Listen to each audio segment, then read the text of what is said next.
We have 100-inch wheels on this truck, so that means it can easily climb over cars like a monster truck. What other dumb things can we do? Find out by watching this video. Hey, this is WhyBeAre with BeamNG.drive, and today we're going to be taking a look at a mod that adds 100-inch tires to the game. The first thing we need to do is find a vehicle that would look good with 100-inch tires, and I think the D35 Pig is the perfect option for that. Now, we got to make sure that all the parts on the Pig are compatible with the 100-inch tires, so it seems like what you need is either 6 or 8 lug wheel hubs, and then the wheels need to be 17 by 9, so if you scroll up all the way to the top, you have the 100-inch tire option. And for now, we want these on both the front and the rear of the vehicle, but we could definitely have some fun doing some mixing and matching later on. Yes. Now this is a thing of beauty. 100 inches of wheel. And the funny thing is these wheels are so big, if we try to drive with the regular gearbox, we just barely move along. We have to go into low range just to get going at a reasonable speed. And yes, when you steer, it clips through the body of the vehicle. That's perfectly acceptable. You think that looks weird? Watch how much the tires deform when we steer and accelerate at the same time. Oh my goodness. Do you know how easy it is to tip over when your wheels deform that much?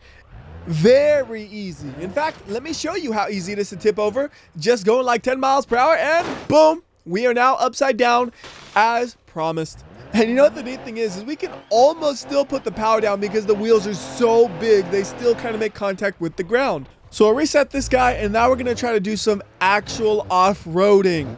The first thing is a simple climb over a barrier. The barrier is much smaller than the wheels, so this shouldn't be too hard, right? There we go.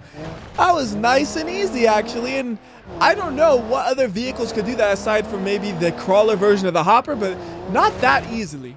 And right now, we are just flooring it, plowing through some bumpy terrain, and it's doing a pretty swell job. Oh, this is going to be a good test. Can we climb up this hill? Come on!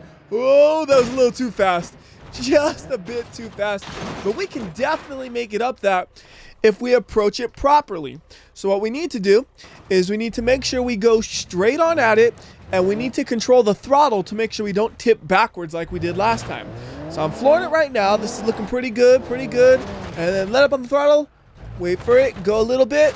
Perfect. You see, I always made sure the truck was less than 90 degrees before I hit the throttle. That was the key to make sure I didn't tip over. And now, something different. We are going to go around this corner real fast and in this vehicle, that's about 20 miles per hour. You notice the wheels just buckle so hard, sometimes you have no steering. See, just the weight of the vehicle is crushing the whole tire, and it does not steer right when it does that. It just feels like massive amounts of understeer, and you're lucky not to tip over in the end. Here's a good place to do some off-roading though.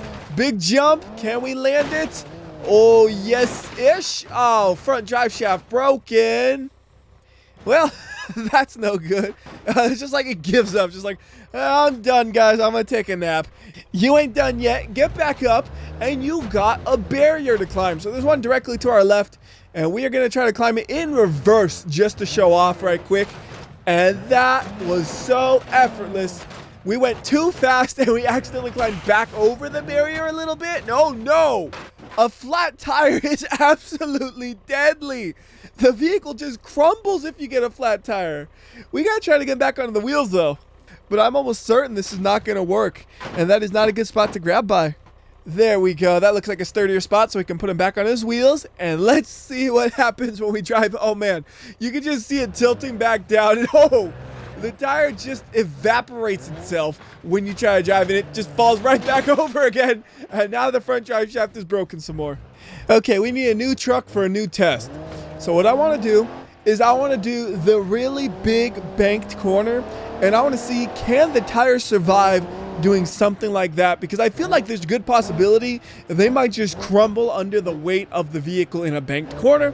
But there's only one way to find out. So there's the corner. And we're going to accelerate at a decent speed, and I believe the speedometer is accurate. And I say it like that because this feels like 40 miles per hour, but it could be completely wrong also because the wheels are so big it might throw it off. It's actually working. I expected something terrible to happen, but that's amazing. But it's mostly working. You can see the tire is deforming a ton. Here, watch this tire deformation again in slow motion when we do a hard corner to the side. So check this out. Going hard to the right, which looks like we're going to the left because we're looking at it head on. And just look at this tire deforming to like a third of its height, trying to dig down and actually steer. And it digs down so far that the rest of the vehicle just starts tipping over if you try to corner at those kinds of speeds. These tires are just hilariously bad in situations like that, but that's what makes them great. And I bet we could easily get back onto our wheels with a little bit of maneuvering around, right? Come on, you, get onto your wheels. Yeah.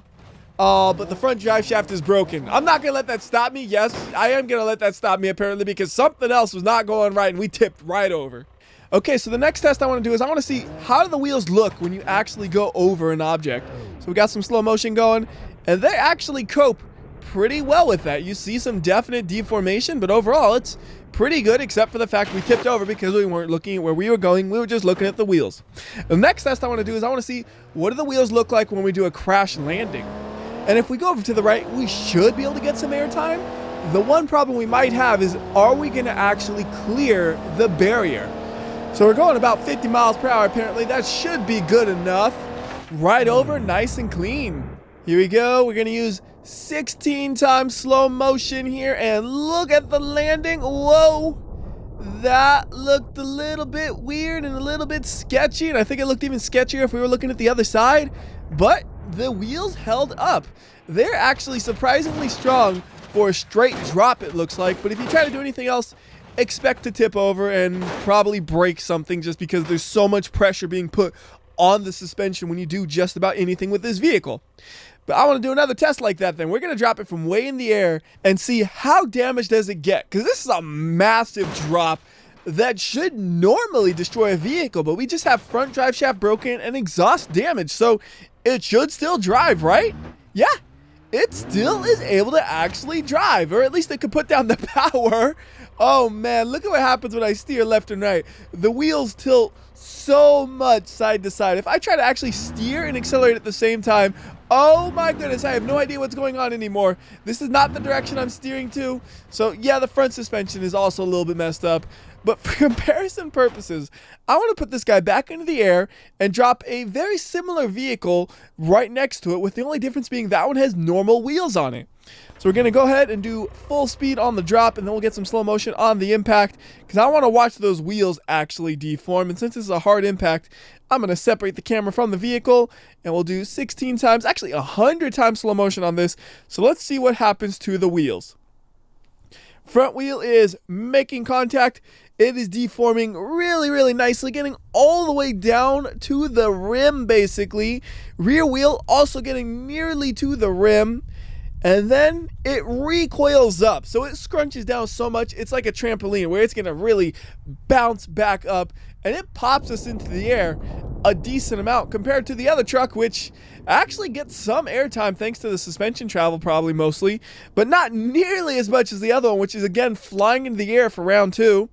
Unfortunately, it looks like this guy's going to land up on his rear, but the amount of overall damage is definitely more significant. We're going to get him onto his wheels so we can do a comparison here. So let's go and carefully flip. That flip him over? Yes. So on this guy, he can't drive at all because the front and rear drive shafts have broken. We got damage to the hood, to the window, to even the roof a little bit. You see it's a little bit mangled, but that could be because it flipped over. And then how's the frame look? Oh, the frame is mangled. And on this guy, well, the frame looks pretty good. How does the hood look? We got some damage on the hood, and the windshield is broke too, but I don't see any damage on the roof there. It's nice and solid. So these giant wheels do a really good job of working like a cushion on a drop like that. And we're going to try to steer again just because it's hilarious how the wheels just freak out and don't know what the heck to do. And just to add some variety, I'm going to go ahead and put these wheels on a new vehicle, and I'll be back once I'm done. And look at this beauty. This is my monster ambulance, and I love him. He also has a monstrous engine swap. He has the 6-liter diesel engine that goes to 35 PSI a boost, so he don't need low gear to move. He just moves, and oh my goodness, the brakes are terrible. I don't know if that's ABS just completely failing on me or what, but do not try to use the brakes on this thing because it's basically just a waste of your time. You're better off just crashing into whatever's in front of you and hoping you're bigger and stronger. Oh, here's a fun idea. If we go into the water, will we float? Because these are just giant floaties attached to me, right? Ooh, it actually floats, sort of, except it tipped over. But it does float even after it is upside down. These tires are the world's best floaties for a vehicle, except if you want it right side up. If you want it right side up, well, I got bad news for you. Although I don't really think it matters, because I'm pretty sure the way the game works is the wheels spinning in the water do virtually nothing. So to test that real quickly, I'm going to back it into the water really slowly.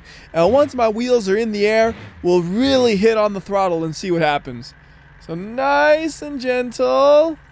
Like, stop it right there. I see the rear wheels lifting up. And then we're just going full reverse.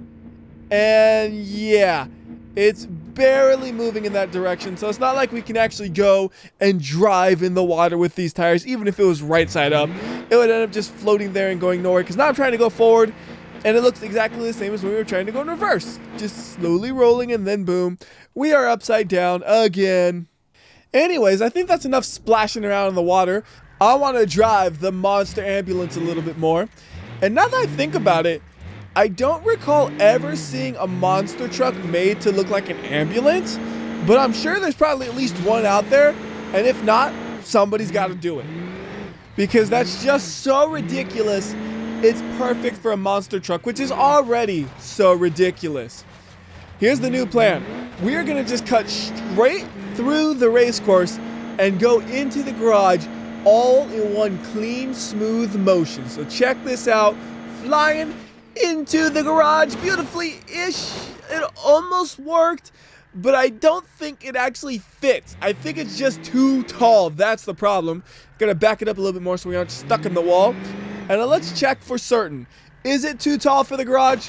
Oh yes, it is way too tall. It's like almost a whole foot too tall. So this is obviously not gonna fit. So if we want to get into the garage, we're gonna need to make a vehicle that'll actually fit into it. So once again, I'll be back once I swap these tires onto a different option.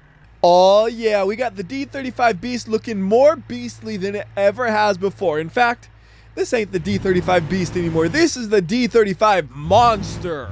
But now, for the most important question, does it fit into the garage? It's tight.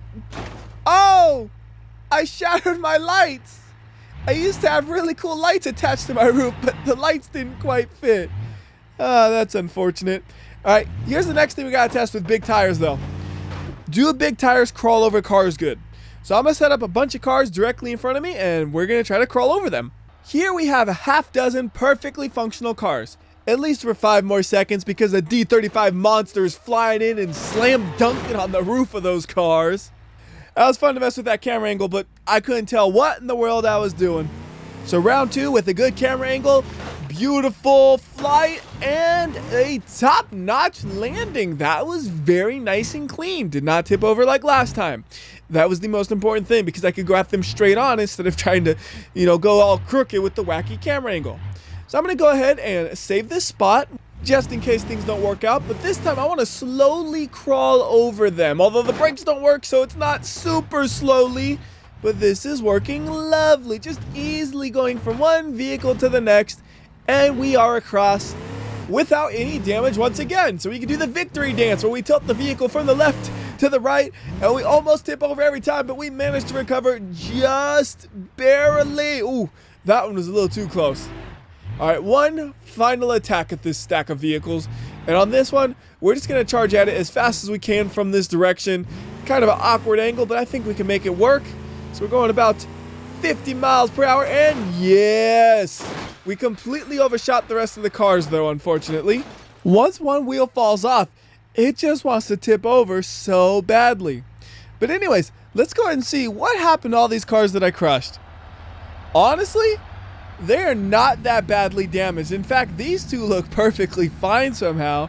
But everybody else, they mostly just have cracked windshields and a small dent on the roof in some situations. But in other situations, no damage at all on the roof. I think the one that got it the worst is definitely the ETK, because I'm literally smashing into him at 30 or 40 miles per hour or whatever. But the rest of them, where I just land on them directly, not that badly damaged.